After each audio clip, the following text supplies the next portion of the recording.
or so as to wake a household. What did they say, then, of the disappearance of these gems? They are still sounding the planking and probing the furniture in the hope of finding them. Have they thought of looking outside the house?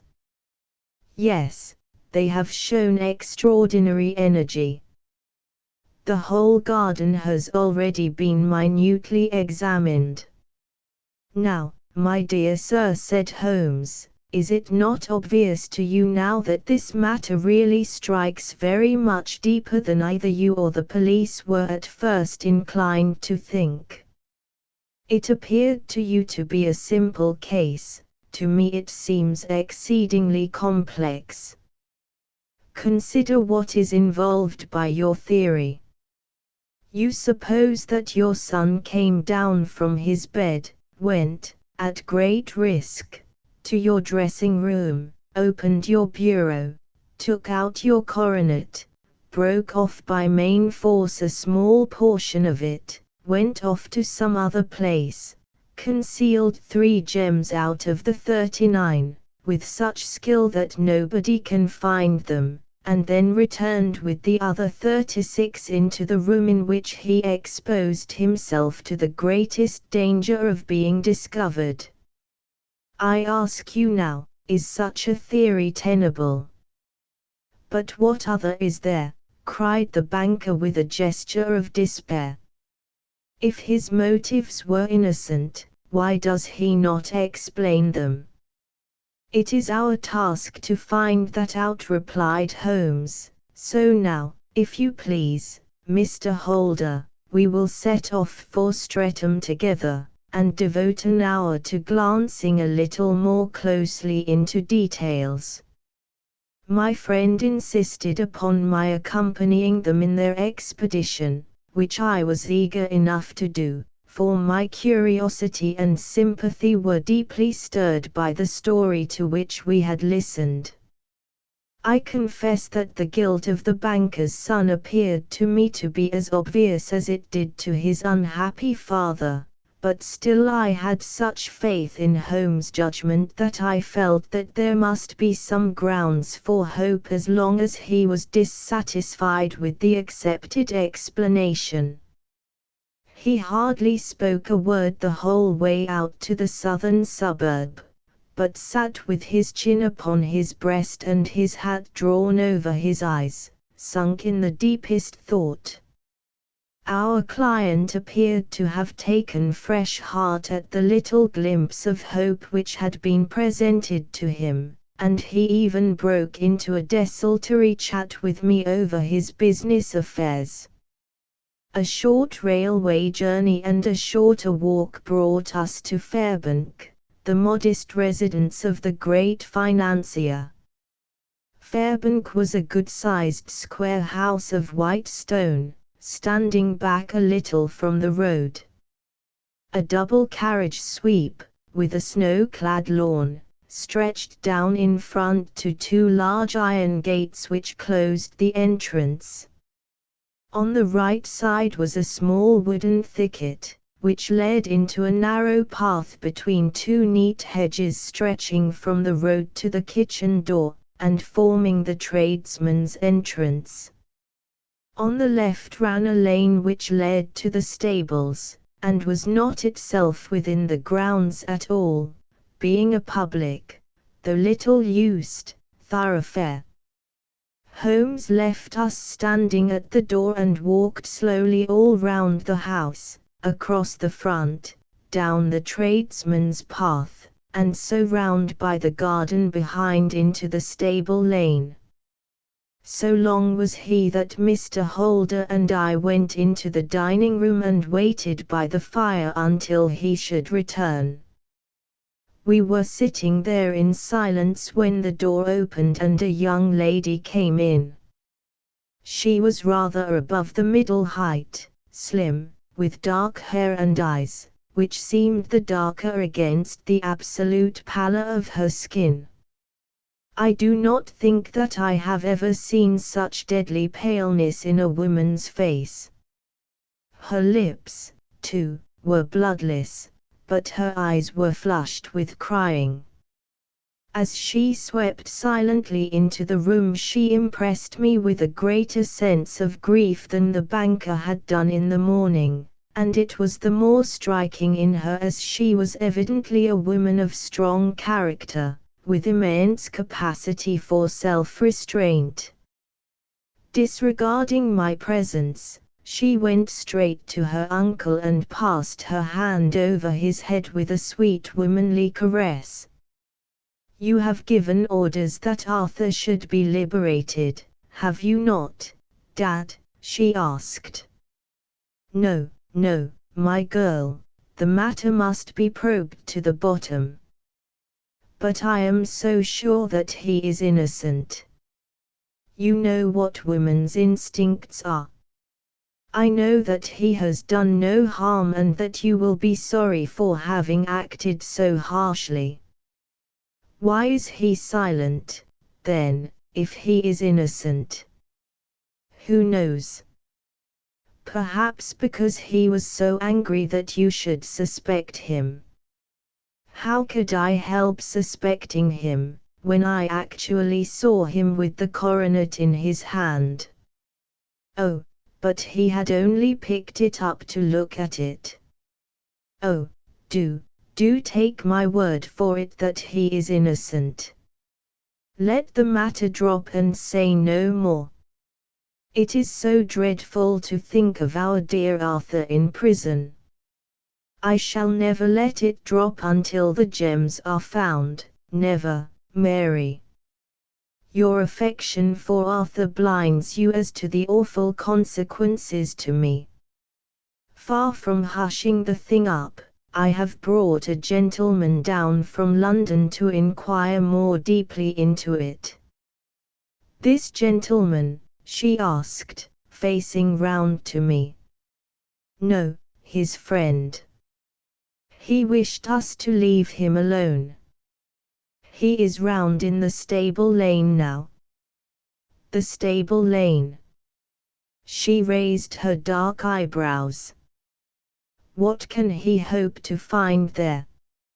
"Ah! This, I suppose, is he. I trust, sir, that you will succeed in proving, what I feel sure is the truth, that my cousin Arthur is innocent of this crime. I fully share your opinion, and I trust, with you, that we may prove it," returned Holmes, going back to the mat to knock the snow from his shoes. "I believe I have the honor of addressing Miss Mary Holder. Might I ask you a question or two?" "Pray do, sir, if it may help to clear this horrible affair up." "You heard nothing yourself last night?" "Nothing, until my uncle here began to speak loudly. I heard that, and I came down." "You shut up the windows and doors the night before?" "Did you fasten all the windows?" "Yes." "Were they all fastened this morning?" "Yes." "You have a maid who has a sweetheart. I think that you remarked to your uncle last night that she had been out to see him." "Yes, and she was the girl who waited in the drawing room, and who may have heard uncle's remarks about the coronet." "I see. You infer that she may have gone out to tell her sweetheart, and that the two may have planned the robbery." "But what is the good of all these vague theories?" cried the banker impatiently, "when I have told you that I saw Arthur with the coronet in his hands." "Wait a little, Mr. Holder. We must come back to that. About this girl, Miss Holder. You saw her return by the kitchen door, I presume?" "Yes, when I went to see if the door was fastened for the night I met her slipping in. I saw the man, too, in the gloom." "Do you know him?" Oh, yes, he is the greengrocer who brings our vegetables round. His name is Francis Prosper. He stood, said Holmes, to the left of the door, that is to say, farther up the path than is necessary to reach the door. Yes, he did. And he is a man with a wooden leg.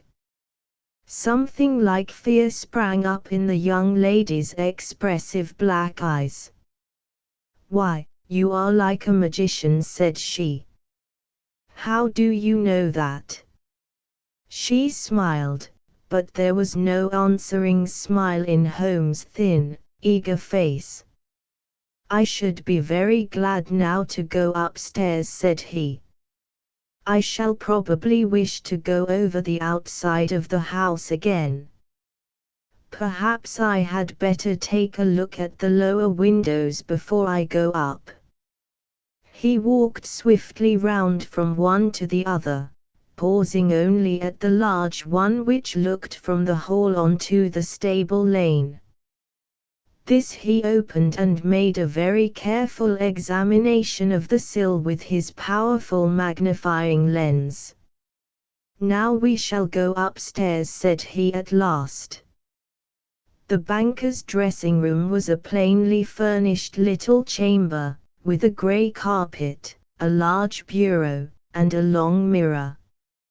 Holmes went to the bureau first and looked hard at the lock. Which key was used to open it? He asked. That which my son himself indicated, that of the cupboard of the lumber room. Have you it here? That is it on the dressing table. Sherlock Holmes took it up and opened the bureau. It is a noiseless lock, said he. It is no wonder that it did not wake you.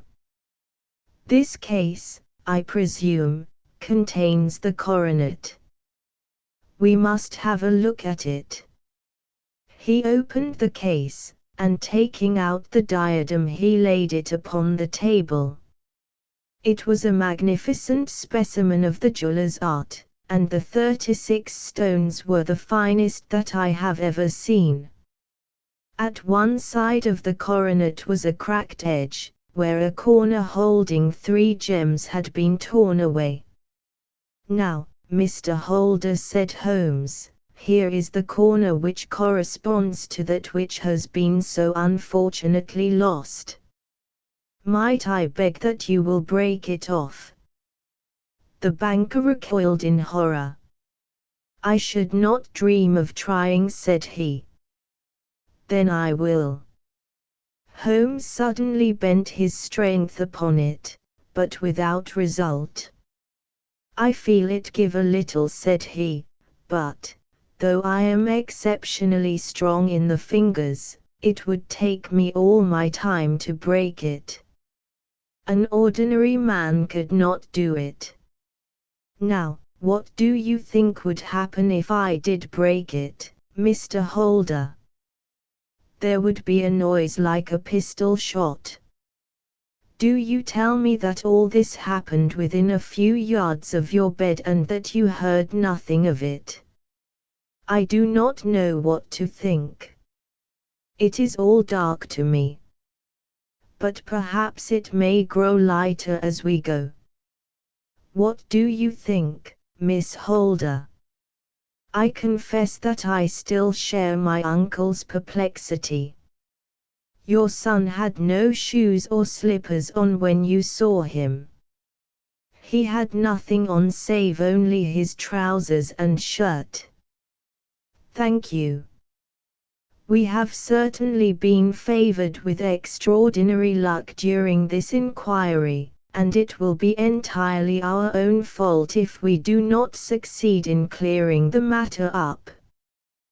With your permission, Mr. Holder, I shall now continue my investigations outside.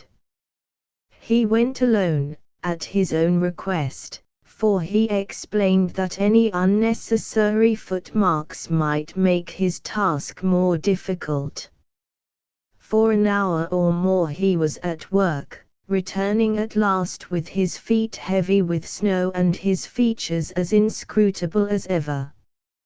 "I think that I have seen now all that there is to see, Mr. Holder," said he. "I can serve you best by returning to my rooms." "But the gems, Mr. Holmes? Where are they?" "I cannot tell." The banker wrung his hands. "I shall never see them again," he cried.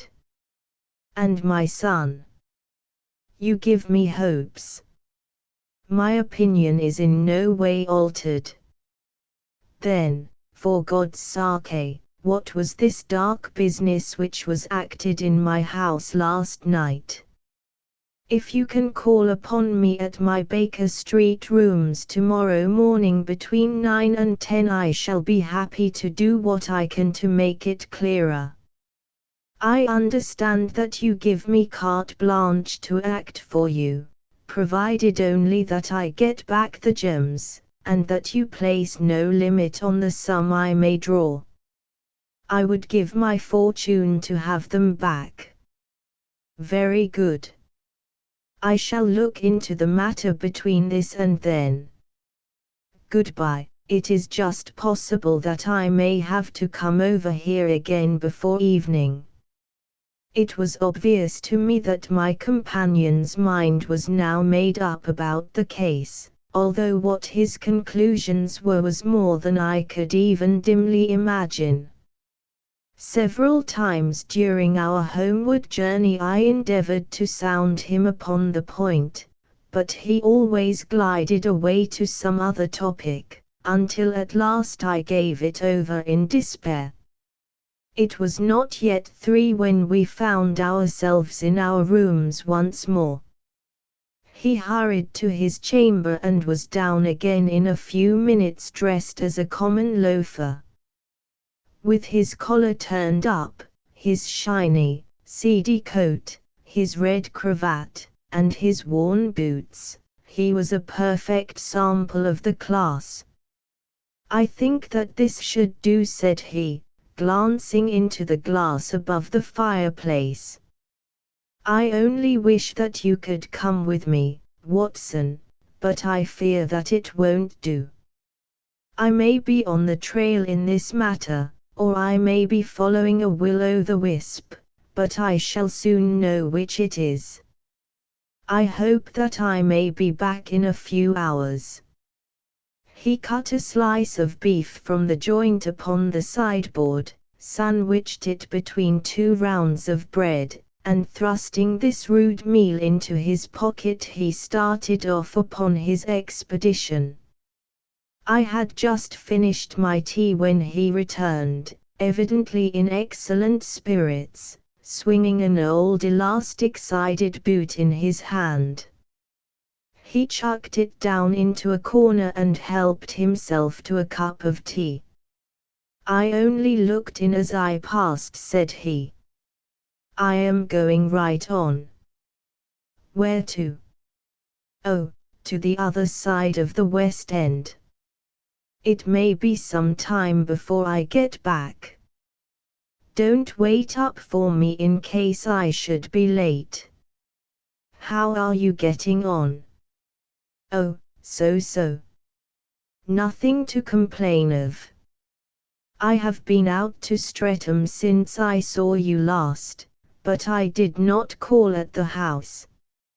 It is a very sweet little problem, and I would not have missed it for a good deal. However, I must not sit gossiping here, but must get these disreputable clothes off and return to my highly respectable self." I could see by his manner that he had stronger reasons for satisfaction than his words alone would imply. His eyes twinkled, and there was even a touch of color upon his sallow cheeks. He hastened upstairs, and a few minutes later I heard the slam of the hall door, which told me that he was off once more upon his congenial hunt. I waited until midnight, but there was no sign of his return, so I retired to my room. It was no uncommon thing for him to be away for days and nights on end when he was hot upon a scent, so that his lateness caused me no surprise. I do not know at what hour he came in, but when I came down to breakfast in the morning there he was with a cup of coffee in one hand and the paper in the other, as fresh and trim as possible. "You will excuse my beginning without you, Watson," said he, "but you remember that our client has rather an early appointment this morning."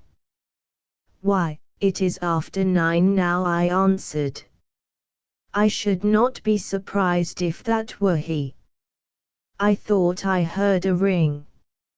It was, indeed, our friend the financier. I was shocked by the change which had come over him, for his face, which was naturally of a broad and massive mold, was now pinched and fallen in, while his hair seemed to me at least a shade whiter. He entered with a weariness and lethargy which was even more painful than his violence of the morning before, and he dropped heavily into the armchair which I pushed forward for him. "I do not know what I have done to be so severely tried," said he. "Only 2 days ago I was a happy and prosperous man, without a care in the world. Now I am left to a lonely and dishonored age. One sorrow comes close upon the heels of another. My niece, Mary, has deserted me." "Deserted you?" "Yes. Her bed this morning had not been slept in, her room was empty, and a note for me lay upon the hall table. I had said to her last night, in sorrow and not in anger, that if she had married my boy all might have been well with him. Perhaps it was thoughtless of me to say so. It is to that remark that she refers in this note. My dearest uncle, I feel that I have brought trouble upon you, and that if I had acted differently this terrible misfortune might never have occurred.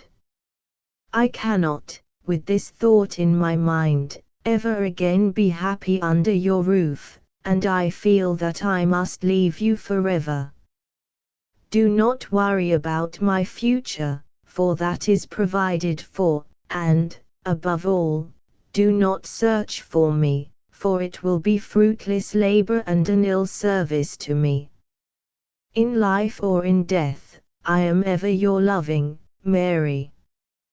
What could she mean by that note, Mr. Holmes? Do you think it points to suicide? No, no, nothing of the kind. It is perhaps the best possible solution. I trust, Mr. Holder, that you are nearing the end of your troubles. Ha! You say so. You have heard something, Mr. Holmes, you have learned something. Where are the gems? You would not think £1,000 apiece an excessive sum for them. I would pay 10. That would be unnecessary.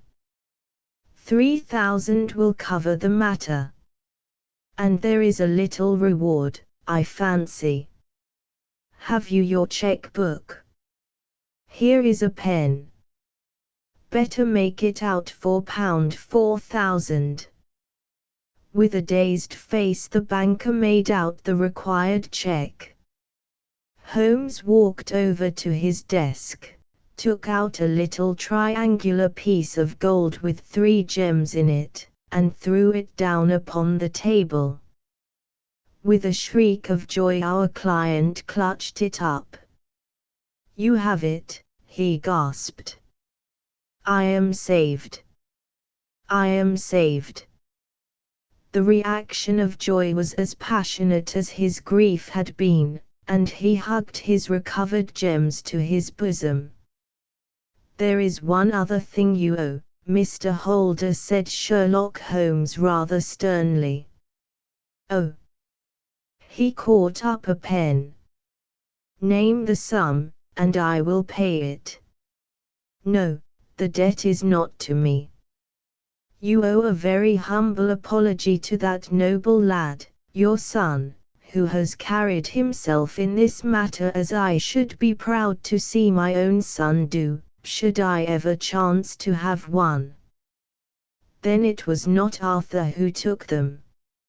"I told you yesterday, and I repeat today, that it was not." "You are sure of it? Then let us hurry to him at once to let him know that the truth is known." "He knows it already. When I had cleared it all up I had an interview with him, and finding that he would not tell me the story, I told it to him, on which he had to confess that I was right and to add the very few details which were not yet quite clear to me. Your news of this morning, however, may open his lips.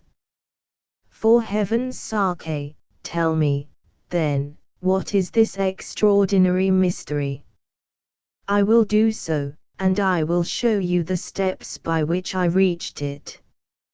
And let me say to you, first, that which it is hardest for me to say and for you to hear, there has been an understanding between Sir George Burnwell and your niece Mary. They have now fled together." "My Mary?" "Impossible." "It is unfortunately more than possible, it is certain. Neither you nor your son knew the true character of this man when you admitted him into your family circle. He is one of the most dangerous men in England, a ruined gambler, an absolutely desperate villain, a man without heart or conscience. Your niece knew nothing of such men. When he breathed his vows to her, as he had done to 100 before her, she flattered herself that she alone had touched his heart. The devil knows best what he said, but at least she became his tool and was in the habit of seeing him nearly every evening." "I cannot, and I will not, believe it," cried the banker with an ashen face. "I will tell you, then, what occurred in your house last night. Your niece, when you had, as she thought, gone to your room, slipped down and talked to her lover through the window which leads into the stable lane. His footmarks had pressed right through the snow, so long had he stood there. She told him of the coronet. His wicked lust for gold kindled at the news, and he bent her to his will. I have no doubt that she loved you, but there are women in whom the love of a lover extinguishes all other loves, and I think that she must have been one. She had hardly listened to his instructions when she saw you coming downstairs, on which she closed the window rapidly and told you about one of the servants' escapade with her wooden-legged lover, which was all perfectly true. Your boy, Arthur, went to bed after his interview with you, but he slept badly on account of his uneasiness about his club debts. In the middle of the night he heard a soft tread pass his door, so he rose and, looking out, was surprised to see his cousin walking very stealthily along the passage until she disappeared into your dressing room. Petrified with astonishment, the lad slipped on some clothes and waited there in the dark to see what would come of this strange affair. Presently she emerged from the room again, and in the light of the passage lamp your son saw that she carried the precious coronet in her hands. She passed down the stairs, and he, thrilling with horror, ran along and slipped behind the curtain near your door, whence he could see what passed in the hall beneath. He saw her stealthily open the window, hand out the coronet to someone in the gloom, and then closing it once more hurry back to her room, passing quite close to where he stood hid behind the curtain. As long as she was on the scene he could not take any action without a horrible exposure of the woman whom he loved. But the instant that she was gone he realized how crushing a misfortune this would be for you, and how all-important it was to set it right. He rushed down, just as he was, in his bare feet, opened the window, sprang out into the snow, and ran down the lane, where he could see a dark figure in the moonlight. Sir George Burnwell tried to get away, but Arthur caught him, and there was a struggle between them, your lad tugging at one side of the coronet, and his opponent at the other. In the scuffle, your son struck Sir George and cut him over the eye. Then something suddenly snapped, and your son, finding that he had the coronet in his hands, rushed back, closed the window, ascended to your room, and had just observed that the coronet had been twisted in the struggle and was endeavoring to straighten it when you appeared upon the scene. "Is it possible?" gasped the banker. You then roused his anger by calling him names at a moment when he felt that he had deserved your warmest thanks. He could not explain the true state of affairs without betraying one who certainly deserved little enough consideration at his hands. He took the more chivalrous view, however, and preserved her secret. And that was why she shrieked and fainted when she saw the coronet, cried Mr. Holder. "Oh, my God, what a blind fool I have been! And his asking to be allowed to go out for 5 minutes.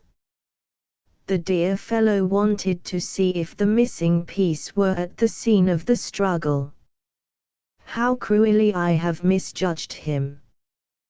When I arrived at the house," continued Holmes, "I at once went very carefully round it to observe if there were any traces in the snow which might help me. I knew that none had fallen since the evening before, and also that there had been a strong frost to preserve impressions. I passed along the tradesman's path, but found it all trampled down and indistinguishable. Just beyond it, however, at the far side of the kitchen door, a woman had stood and talked with a man, whose round impressions on one side showed that he had a wooden leg. I could even tell that they had been disturbed, for the woman had run back swiftly to the door, as was shown by the deep toe and light heel marks, while wooden leg had waited a little, and then had gone away. I thought at the time that this might be the maid and her sweetheart, of whom you had already spoken to me, and inquiry showed it was so. I passed round the garden without seeing anything more than random tracks, which I took to be the police, but when I got into the stable lane a very long and complex story was written in the snow in front of me. There was a double line of tracks of a booted man, and a second double line which I saw with delight belonged to a man with naked feet. I was at once convinced from what you had told me that the latter was your son. The first had walked both ways, but the other had run swiftly, and as his tread was marked in places over the depression of the boot, it was obvious that he had passed after the other. I followed them up and found they led to the hall window, where Boots had worn all the snow away while waiting. Then I walked to the other end, which was 100 yards or more down the lane. I saw where Boots had faced round, where the snow was cut up as though there had been a struggle, and, finally, where a few drops of blood had fallen, to show me that I was not mistaken. Boots had then run down the lane, and another little smudge of blood showed that it was he who had been hurt.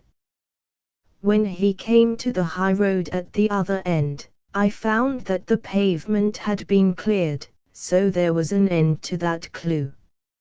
On entering the house, however, I examined, as you remember, the sill and framework of the whole window with my lens, and I could at once see that someone had passed out. I could distinguish the outline of an instep where the wet foot had been placed in coming in. I was then beginning to be able to form an opinion as to what had occurred. A man had waited outside the window, someone had brought the gems, the deed had been overseen by your son, he had pursued the thief, had struggled with him, they had each tugged at the coronet, their united strength causing injuries which neither alone could have effected. He had returned with the prize, but had left a fragment in the grasp of his opponent. So far I was clear. The question now was, who was the man, and who was it brought him the coronet? It is an old maxim of mine that when you have excluded the impossible, whatever remains, however improbable, must be the truth. Now, I knew that it was not you who had brought it down, so there only remained your niece and the maids. But if it were the maids, why should your son allow himself to be accused in their place? There could be no possible reason. As he loved his cousin, however, there was an excellent explanation why he should retain her secret, the more so as the secret was a disgraceful one. When I remembered that you had seen her at that window, and how she had fainted on seeing the coronet again, my conjecture became a certainty. And who could it be who was her confederate? A lover evidently, for who else could outweigh the love and gratitude which she must feel to you? I knew that you went out little, and that your circle of friends was a very limited one. But among them was Sir George Burnwell. I had heard of him before as being a man of evil reputation among women. It must have been he who wore those boots and retained the missing gems. Even though he knew that Arthur had discovered him, he might still flatter himself that he was safe, for the lad could not say a word without compromising his own family. Well, your own good sense will suggest what measures I took next. I went in the shape of a loafer to Sir George's house, managed to pick up an acquaintance with his valet, learned that his master had cut his head the night before, and, finally, at the expense of 6 shillings, made all sure by buying a pair of his cast-off shoes. With these I journeyed down to Streatham and saw that they exactly fitted the tracks. I saw an ill-dressed vagabond in the lane yesterday evening, said Mr. Holder. Precisely. It was I. I found that I had my man, so I came home and changed my clothes. It was a delicate part which I had to play then, for I saw that a prosecution must be avoided to avert scandal, and I knew that so astute a villain would see that our hands were tied in the matter. I went and saw him. At first, of course, he denied everything. But when I gave him every particular that had occurred, he tried to bluster and took down a life preserver from the wall. I knew my man, however, and I clapped a pistol to his head before he could strike. Then he became a little more reasonable. I told him that we would give him a price for the stones he held, £1,000 apiece. That brought out the first signs of grief that he had shown. "Why, dash it all," said he, "I've let them go at 600 for the 3.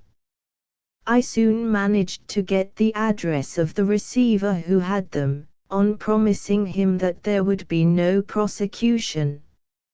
Off I set to him, and after much chaffering I got our stones at £1,000 apiece. Then I looked in upon your son, told him that all was right, and eventually got to my bed about 2 o'clock, after what I may call a really hard day's work. A day which has saved England from a great public scandal," said the banker, rising. "Sir, I cannot find words to thank you, but you shall not find me ungrateful for what you have done. Your skill has indeed exceeded all that I have heard of it. And now I must fly to my dear boy to apologize to him for the wrong which I have done him.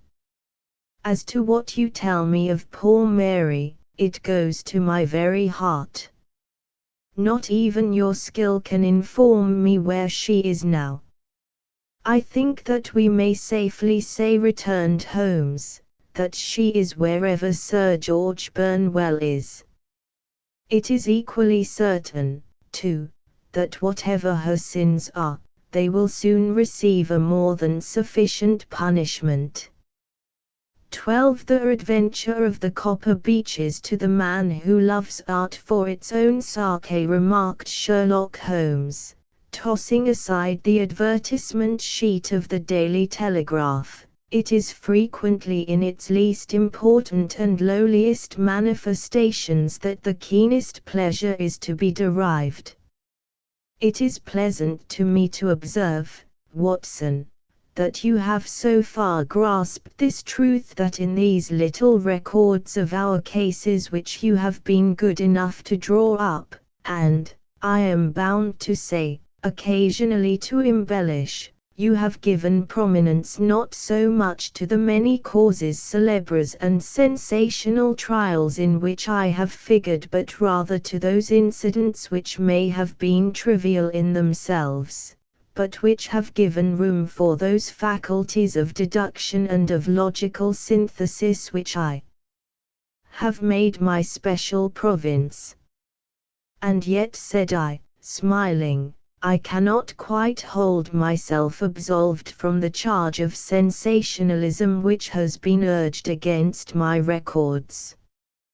"You have erred, perhaps," he observed, taking up a glowing cinder with the tongs and lighting with it the long cherrywood pipe which was wont to replace his clay when he was in a disputatious rather than a meditative mood. "You have erred perhaps in attempting to put color and life into each of your statements instead of confining yourself to the task of placing upon record that severe reasoning from cause to effect which is really the only notable feature about the thing. It seems to me that I have done you full justice in the matter," I remarked with some coldness, for I was repelled by the egotism which I had more than once observed to be a strong factor in my friend's singular character. "No, it is not selfishness or conceit," said he, answering, as was his wont, my thoughts rather than my words. "If I claim full justice for my art, it is because it is an impersonal thing, a thing beyond myself. Crime is common. Logic is rare. Therefore it is upon the logic rather than upon the crime that you should dwell. You have degraded what should have been a course of lectures into a series of tales. It was a cold morning of the early spring, and we sat after breakfast on either side of a cheery fire in the old room at Baker Street. A thick fog rolled down between the lines of dun-colored houses, and the opposing windows loomed like dark, shapeless blurs through the heavy yellow wreaths. Our gas was lit and shone on the white cloth and glimmer of china and metal, for the table had not been cleared yet. Sherlock Holmes had been silent all the morning, dipping continuously into the advertisement columns of a succession of papers until at last, having apparently given up his search, he had emerged in no very sweet temper to lecture me upon my literary shortcomings. At the same time he remarked after a pause, during which he had sat puffing at his long pipe and gazing down into the fire, "You can hardly be open to a charge of sensationalism, for out of these cases which you have been so kind as to interest yourself in, a fair proportion do not treat of crime, in its legal sense, at all." The small matter in which I endeavored to help the King of Bohemia, the singular experience of Miss Mary Sutherland, the problem connected with the man with the twisted lip, and the incident of the noble bachelor, were all matters which are outside the pale of the law. But in avoiding the sensational, I fear that you may have bordered on the trivial. The end may have been so, I answered, but the methods I hold to have been novel and of interest. Pshaw, my dear fellow, what do the public, the great unobservant public, who could hardly tell a weaver by his tooth or a compositor by his left thumb, care about the finer shades of analysis and deduction? But, indeed, if you are trivial, I cannot blame you, for the days of the great cases are past. Man, or at least criminal man, has lost all enterprise and originality. As to my own little practice, it seems to be degenerating into an agency for recovering lost lead pencils and giving advice to young ladies from boarding schools. I think that I have touched bottom at last, however. This note I had this morning marks my 0 point, I fancy. Read it. He tossed a crumpled letter across to me. It was dated from Montague Place upon the preceding evening, and ran thus: "Dear Mr. Holmes, I am very anxious to consult you as to whether I should or should not accept a situation which has been offered to me as governess. I shall call at 10:30 tomorrow if I do not inconvenience you. Yours faithfully, Violet Hunter." "Do you know the young lady?" I asked. "Not I. It is 10:30 now." "Yes, and I have no doubt that is her ring. It may turn out to be of more interest than you think. You remember that the affair of the blue carbuncle, which appeared to be a mere whim at first, developed into a serious investigation. It may be so in this case, also. Well, let us hope so. But our doubts will very soon be solved, for here, unless I am much mistaken, is the person in question." As he spoke, the door opened and a young lady entered the room. She was plainly but neatly dressed, with a bright, quick face, freckled like a plover's egg, and with the brisk manner of a woman who has had her own way to make in the world. "You will excuse my troubling you, I am sure," said she, as my companion rose to greet her, "but I have had a very strange experience, and as I have no parents or relations of any sort from whom I could ask advice, I thought that perhaps you would be kind enough to tell me what I should do. Pray take a seat, Miss Hunter. I shall be happy to do anything that I can to serve you." I could see that Holmes was favorably impressed by the manner and speech of his new client. He looked her over in his searching fashion, and then composed himself, with his lids drooping and his fingertips together, to listen to her story. "I have been a governess for 5 years," said she, "in the family of Colonel Spence Munro, but 2 months ago the Colonel received an appointment at Halifax, in Nova Scotia, and took his children over to America with him, so that I found myself without a situation. I advertised, and I answered advertisements, but without success. At last the little money which I had saved began to run short, and I was at my wits' end as to what I should do. There is a well-known agency for governesses in the West End called Westaway's, and there I used to call about once a week in order to see whether anything had turned up which might suit me. Westaway was the name of the founder of the business, but it is really managed by Miss Stopper. She sits in her own little office, and the ladies who are seeking employment wait in an anteroom, and are then shown in one by one, when she consults her ledgers and sees whether she has anything which would suit them.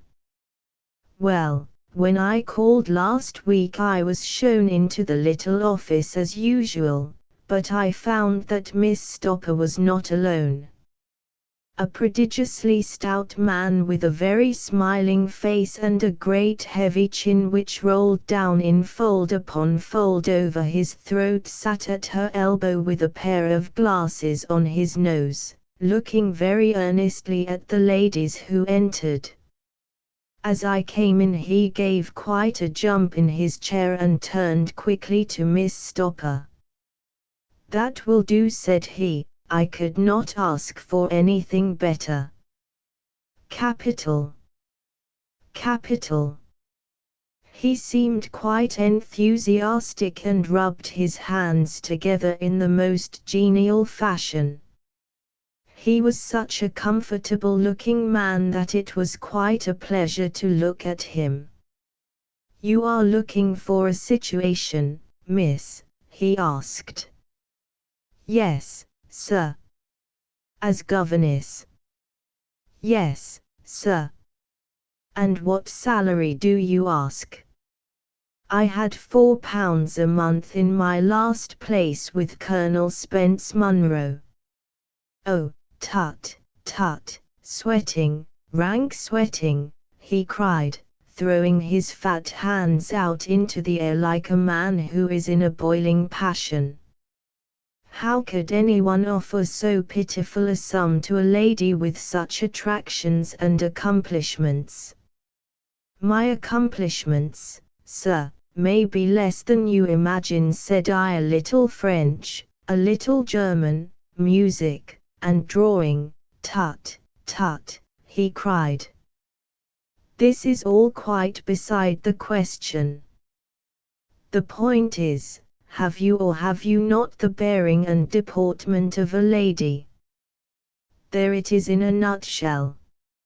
If you have not, you are not fitted for the rearing of a child who may some day play a considerable part in the history of the country. But if you have, why, then, how could any gentleman ask you to condescend to accept anything under the 3 figures? Your salary with me, madam, would commence at £100 a year. You may imagine, Mr. Holmes, that to me, destitute as I was, such an offer seemed almost too good to be true. The gentleman, however, seeing perhaps the look of incredulity upon my face, opened a pocketbook and took out a note.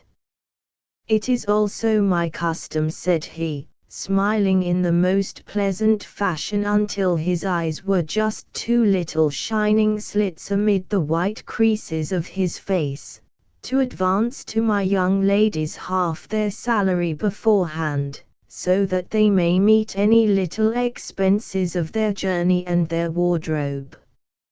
It seemed to me that I had never met so fascinating and so thoughtful a man. As I was already in debt to my tradesman, the advance was a great convenience, and yet there was something unnatural about the whole transaction which made me wish to know a little more before I quite committed myself. "May I ask where you live, sir?" said I. "Hampshire." "Charming rural place. The Copper Beeches, 5 miles on the far side of Winchester. It is the most lovely country, my dear young lady, and the dearest old country house." "And my duties, sir?" "I should be glad to know what they would be." "One child, one dear little romper just 6 years old. Oh, if you could see him killing cockroaches with a slipper. Smack! Smack! Smack! 3 gone before you could wink." He leaned back in his chair and laughed his eyes into his head again. I was a little startled at the nature of the child's amusement, but the father's laughter made me think that perhaps he was joking. "My sole duties," then I asked, "are to take charge of a single child?"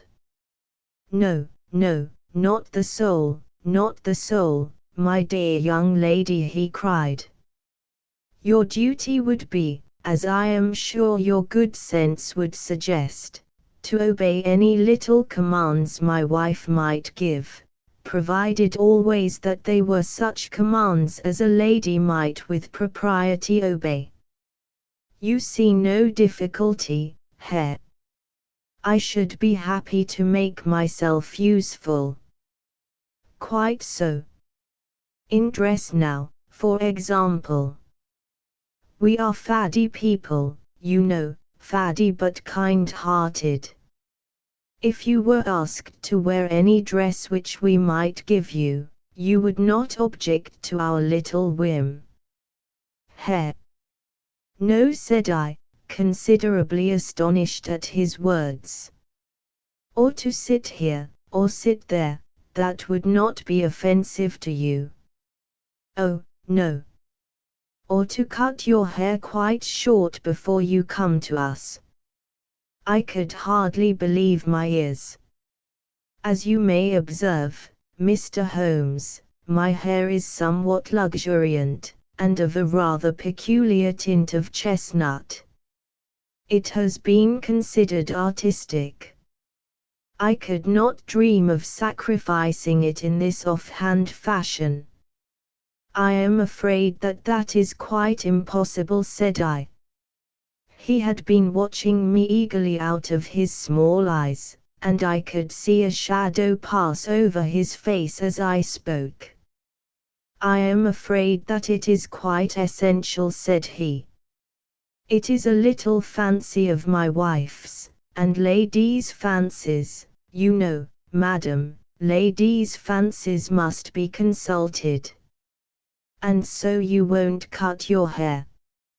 "No, sir, I really could not," I answered firmly. "Ah, very well, then that quite settles the matter. It is a pity, because in other respects you would really have done very nicely. In that case, Miss Stopper, I had best inspect a few more of your young ladies."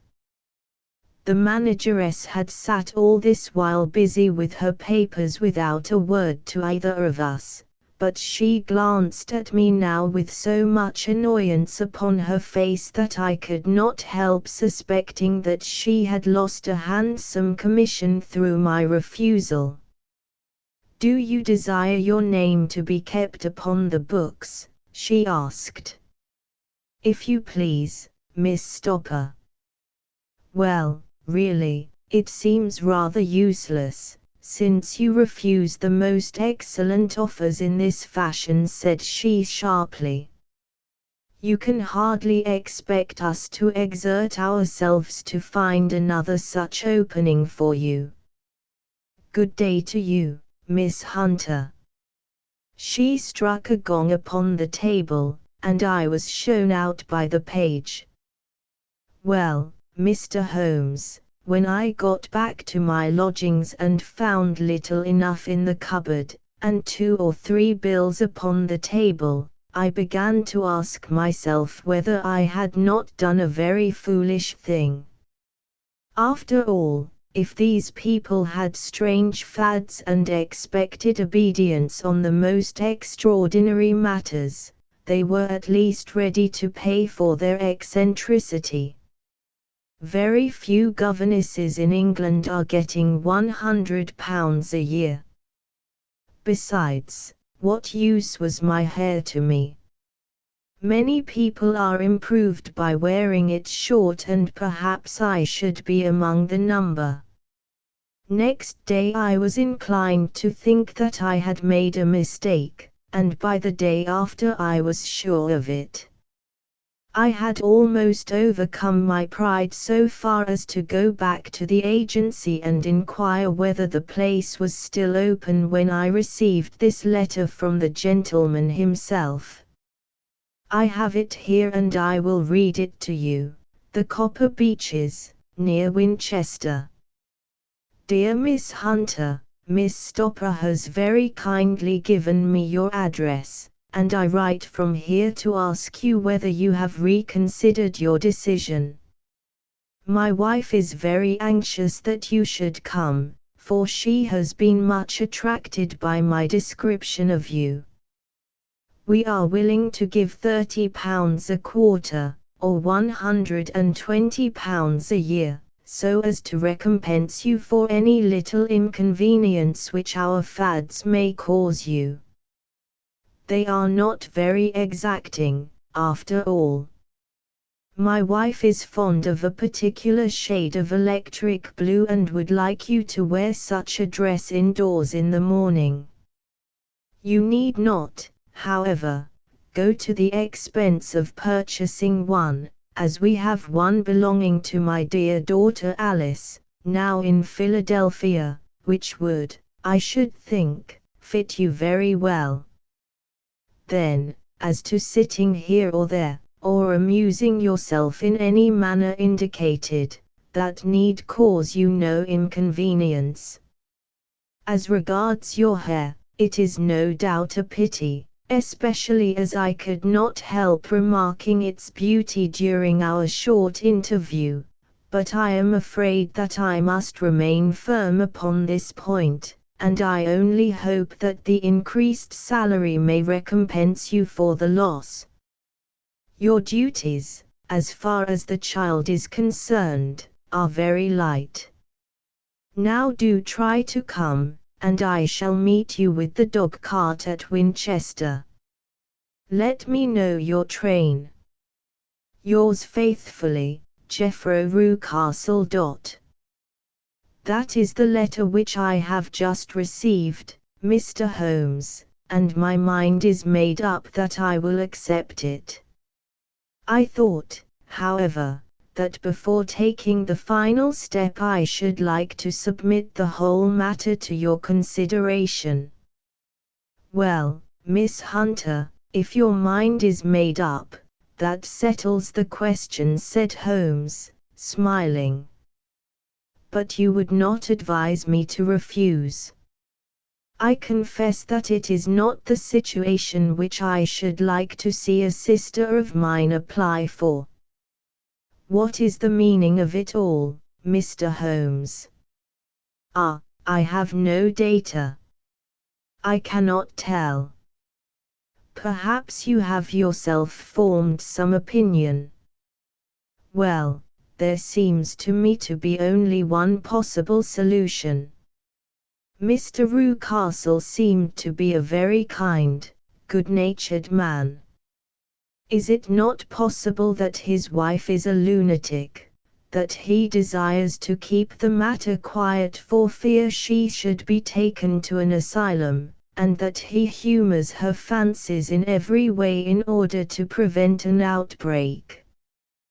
That is a possible solution. In fact, as matters stand, it is the most probable one. But in any case it does not seem to be a nice household for a young lady. But the money, Mr. Holmes, the money. Well, yes, of course the pay is good, too good. That is what makes me uneasy. Why should they give you £120 a year, when they could have their pick for £40? There must be some strong reason behind. I thought that if I told you the circumstances you would understand afterwards if I wanted your help. I should feel so much stronger if I felt that you were at the back of me. Oh, you may carry that feeling away with you. I assure you that your little problem promises to be the most interesting which has come my way for some months. There is something distinctly novel about some of the features. If you should find yourself in doubt or in danger. What danger do you foresee? Holmes shook his head gravely. It would cease to be a danger if we could define it, said he. But at any time, day or night, a telegram would bring me down to your help. That is enough. She rose briskly from her chair with the anxiety all swept from her face. I shall go down to Hampshire quite easy in my mind now. I shall write to Mr. Rucastle at once, sacrifice my poor hair tonight, and start for Winchester tomorrow. With a few grateful words to Holmes she bade us both good night and bustled off upon her way. At least, said I as we heard her quick, firm steps descending the stairs, she seems to be a young lady who is very well able to take care of herself. And she would need to be, said Holmes gravely. I am much mistaken if we do not hear from her before many days are past. It was not very long before my friend's prediction was fulfilled. A fortnight went by, during which I frequently found my thoughts turning in her direction and wondering what strange side alley of human experience this lonely woman had strayed into. The unusual salary, the curious conditions, the light duties, all pointed to something abnormal, though whether a fad or a plot, or whether the man were a philanthropist or a villain, it was quite beyond my powers to determine. As to Holmes, I observed that he sat frequently for half an hour on end, with knitted brows and an abstracted air, but he swept the matter away with a wave of his hand when I mentioned it. Data, data, data, he cried impatiently. I can't make bricks without clay. And yet he would always wind up by muttering that no sister of his should ever have accepted such a situation. The telegram which we eventually received came late one night just as I was thinking of turning in and Holmes was settling down to one of those all-night chemical researches which he frequently indulged in, when I would leave him stooping over a retort and a test tube at night and find him in the same position when I came down to breakfast in the morning. He opened the yellow envelope, and then, glancing at the message, threw it across to me. "Just look up the trains in Bradshaw," said he, and turned back to his chemical studies. The summons was a brief and urgent one. "Please be at the Black Swan Hotel at Winchester at midday tomorrow," it said. "Do come. I am at my wit's end." "Hunter, will you come with me?" asked Holmes, glancing up. "I should wish to." "Just look it up, then." "There is a train at 9:30, said I, glancing over my Bradshaw. "It is due at Winchester at 11:30. "That will do very nicely." Then perhaps I had better postpone my analysis of the acetones, as we may need to be at our best in the morning. By 11 o'clock the next day we were well upon our way to the old English capital. Holmes had been buried in the morning papers all the way down, but after we had passed the Hampshire border he threw them down and began to admire the scenery. It was an ideal spring day, a light blue sky, flecked with little fleecy white clouds drifting across from west to east. The sun was shining very brightly, and yet there was an exhilarating nip in the air, which set an edge to a man's energy. All over the countryside, away to the rolling hills around Aldershot, the little red and grey roofs of the farmsteadings peeped out from amid the light green of the new foliage. "Are they not fresh and beautiful?" I cried with all the enthusiasm of a man fresh from the fogs of Baker Street. But Holmes shook his head gravely. "Do you know, Watson," said he, "that it is one of the curses of a mind with a turn like mine that I must look at everything with reference to my own special subject. You look at these scattered houses, and you are impressed by their beauty. I look at them, and the only thought which comes to me is a feeling of their isolation and of the impunity with which crime may be committed there." "Good heavens!" I cried. "Who would associate crime with these dear old homesteads? They always fill me with a certain horror.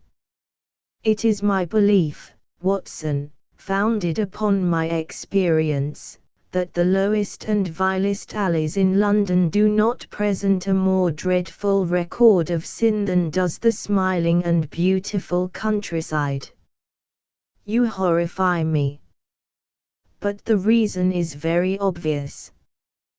The pressure of public opinion can do in the town what the law cannot accomplish.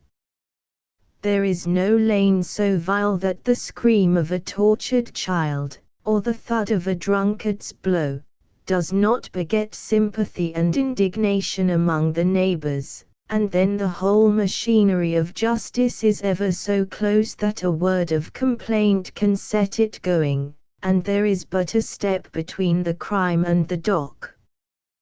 But look at these lonely houses, each in its own fields, filled for the most part with poor ignorant folk who know little of the law. Think of the deeds of hellish cruelty, the hidden wickedness which may go on, year in, year out, in such places, and none the wiser.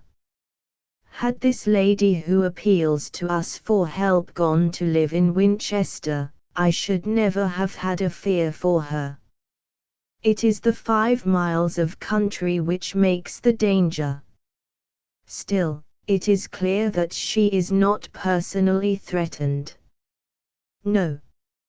If she can come to Winchester to meet us, she can get away. Quite so. She has her freedom.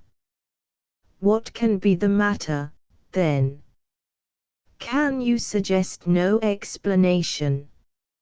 I have devised 7 separate explanations, each of which would cover the facts as far as we know them. But which of these is correct can only be determined by the fresh information which we shall no doubt find waiting for us.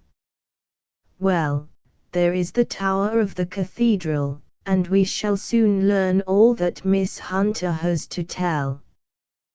The Black Swan is an inn of repute in the High Street, at no distance from the station, and there we found the young lady waiting for us. She had engaged a sitting room, and our lunch awaited us upon the table. "I am so delighted that you have come," she said earnestly. "It is so very kind of you both, but indeed I do not know what I should do. Your advice will be altogether invaluable to me. Pray tell us what has happened to you." "I will do so, and I must be quick, for I have promised Mr. Rucastle to be back before 3. I got his leave to come into town this morning, though he little knew for what purpose. Let us have everything in its due order." Holmes thrust his long thin legs out towards the fire and composed himself to listen. "In the first place, I may say that I have met, on the whole, with no actual ill treatment from Mr. and Mrs. Rucastle. It is only fair to them to say that. But I cannot understand them, and I am not easy in my mind about them." "What can you not understand?" "Their reasons for their conduct. But you shall have it all just as it occurred. When I came down, Mr. Rucastle met me here and drove me in his dog-cart to the Copper Beeches.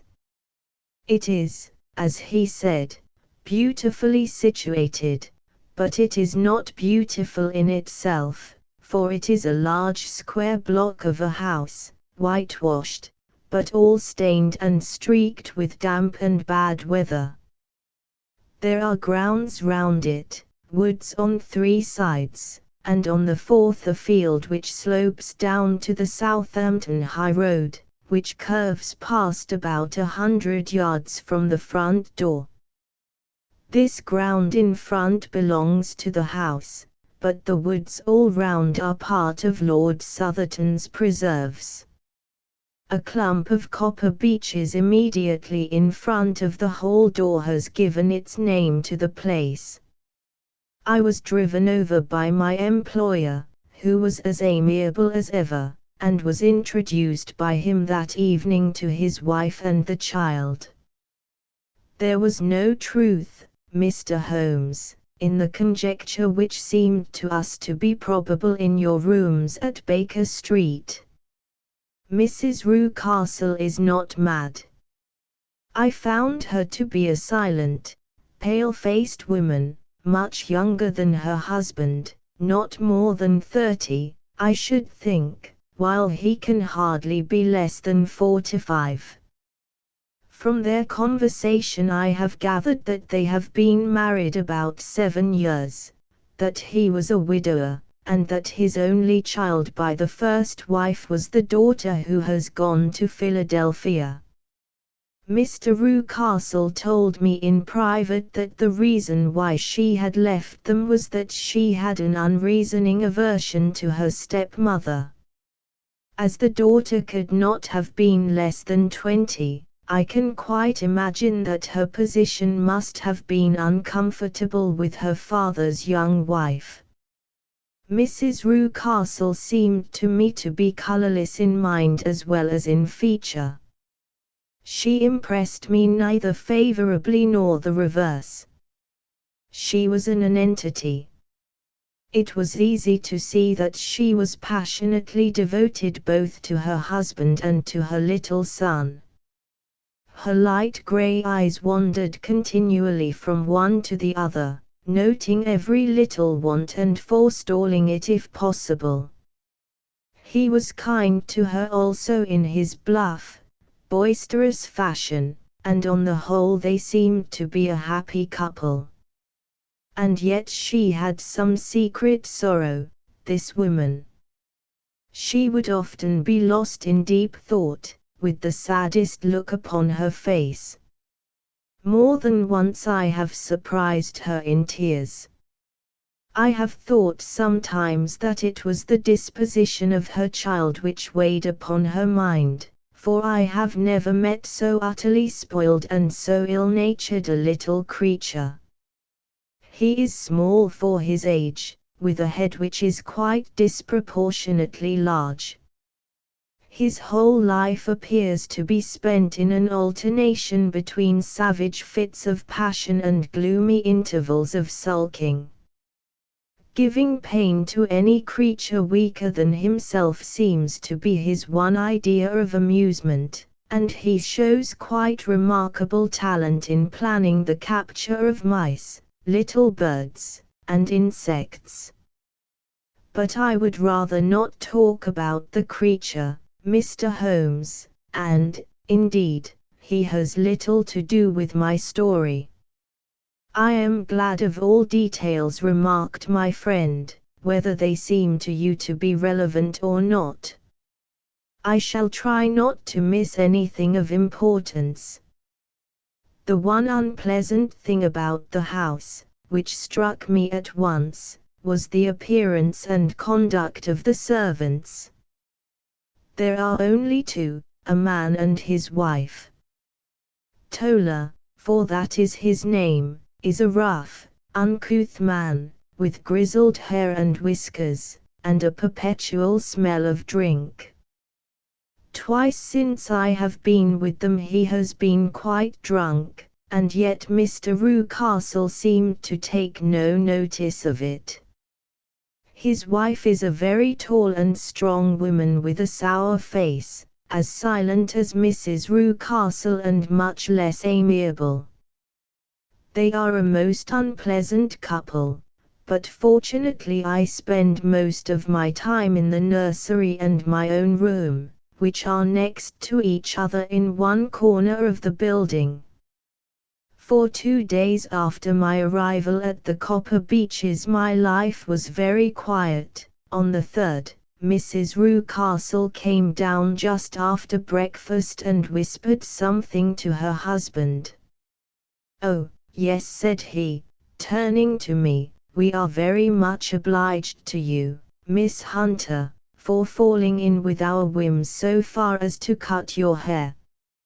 I assure you that it has not detracted in the tiniest iota from your appearance. We shall now see how the electric blue dress will become you. You will find it laid out upon the bed in your room, and if you would be so good as to put it on we should both be extremely obliged." The dress which I found waiting for me was of a peculiar shade of blue. It was of excellent material, a sort of beige, but it bore unmistakable signs of having been worn before. It could not have been a better fit if I had been measured for it. Both Mr. and Mrs. Rucastle expressed a delight at the look of it, which seemed quite exaggerated in its vehemence. They were waiting for me in the drawing-room, which is a very large room, stretching along the entire front of the house, with 3 long windows reaching down to the floor. A chair had been placed close to the central window, with its back turned towards it. In this I was asked to sit, and then Mr. Rucastle, walking up and down on the other side of the room, began to tell me a series of the funniest stories that I have ever listened to. You cannot imagine how comical he was, and I laughed until I was quite weary. Mrs. Rucastle, however, who has evidently no sense of humor, never so much as smiled, but sat with her hands in her lap, and a sad, anxious look upon her face. After an hour or so, Mr. Rucastle suddenly remarked that it was time to commence the duties of the day, and that I might change my dress and go to little Edward in the nursery. 2 days later this same performance was gone through under exactly similar circumstances. Again I changed my dress, again I sat in the window, and again I laughed very heartily at the funny stories of which my employer had an immense repertoire, and which he told inimitably. Then he handed me a yellow-backed novel, and moving my chair a little sideways, that my own shadow might not fall upon the page, he begged me to read aloud to him. I read for about 10 minutes, beginning in the heart of a chapter, and then suddenly, in the middle of a sentence, he ordered me to cease and to change my dress. You can easily imagine, Mr. Holmes, how curious I became as to what the meaning of this extraordinary performance could possibly be. They were always very careful, I observed, to turn my face away from the window, so that I became consumed with the desire to see what was going on behind my back. At first it seemed to be impossible, but I soon devised a means. My hand mirror had been broken, so a happy thought seized me, and I concealed a piece of the glass in my handkerchief. On the next occasion, in the midst of my laughter, I put my handkerchief up to my eyes, and was able with a little management to see all that there was behind me. I confess that I was disappointed. There was nothing. At least that was my first impression. At the second glance, however, I perceived that there was a man standing in the Southampton Road, a small bearded man in a grey suit, who seemed to be looking in my direction. The road is an important highway, and there are usually people there. This man, however, was leaning against the railings which bordered our field and was looking earnestly up. I lowered my handkerchief and glanced at Mrs. Rucastle to find her eyes fixed upon me with a most searching gaze. She said nothing, but I am convinced that she had divined that I had a mirror in my hand and had seen what was behind me. She rose at once. "Jeffro," said she, "there is an impertinent fellow upon the road there who stares up at Miss Hunter." "No friend of yours, Miss Hunter?" he asked. "No, I know no one in these parts." "Dear me! How very impertinent! Kindly turn round and motion to him to go away. Surely it would be better to take no notice." "No, no, we should have him loitering here always." "Kindly turn round and wave him away like that." I did as I was told, and at the same instant Mrs. Rucastle drew down the blind. That was a week ago, and from that time I have not sat again in the window, nor have I worn the blue dress, nor seen the man in the road. "Pray continue," said Holmes. "Your narrative promises to be a most interesting one. You will find it rather disconnected, I fear, and there may prove to be little relation between the different incidents of which I speak. On the very first day that I was at the Copper Beeches, Mr. Rucastle took me to a small outhouse which stands near the kitchen door. As we approached it I heard the sharp rattling of a chain, and the sound as of a large animal moving about. "Look in here," said Mr. Rucastle, showing me a slit between two planks. "Is he not a beauty? I looked through and was conscious of two glowing eyes, and of a vague figure huddled up in the darkness. "Don't be frightened," said my employer, laughing at the start which I had given. "It's only Carlo, my mastiff. I call him mine, but really old Tola, my groom, is the only man who can do anything with him. We feed him once a day, and not too much then, so that he is always as keen as mustard. Tola lets him loose every night, and God help the trespasser whom he lays his fangs upon. For goodness sake, don't you ever on any pretext set your foot over the threshold at night, for it's as much as your life is worth." The warning was no idle one, for 2 nights later I happened to look out of my bedroom window about 2 o'clock in the morning. It was a beautiful moonlight night, and the lawn in front of the house was silvered over and almost as bright as day. I was standing, wrapped in the peaceful beauty of the scene, when I was aware that something was moving under the shadow of the copper beeches. As it emerged into the moonshine, I saw what it was. It was a giant dog, as large as a calf, tawny tinted, with hanging jowl, black muzzle, and huge projecting bones. It walked slowly across the lawn and vanished into the shadow upon the other side. That dreadful sentinel sent a chill to my heart which I do not think that any burglar could have done. And now I have a very strange experience to tell you.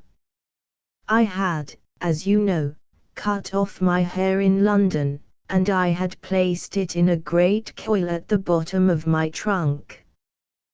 One evening, after the child was in bed, I began to amuse myself by examining the furniture of my room and by rearranging my own little things. There was an old chest of drawers in the room, the 2 upper ones empty and open, the lower one locked. I had filled the first 2 with my linen, and as I had still much to pack away, I was naturally annoyed at not having the use of the 3rd drawer. It struck me that it might have been fastened by a mere oversight, so I took out my bunch of keys and tried to open it. The very first key fitted to perfection, and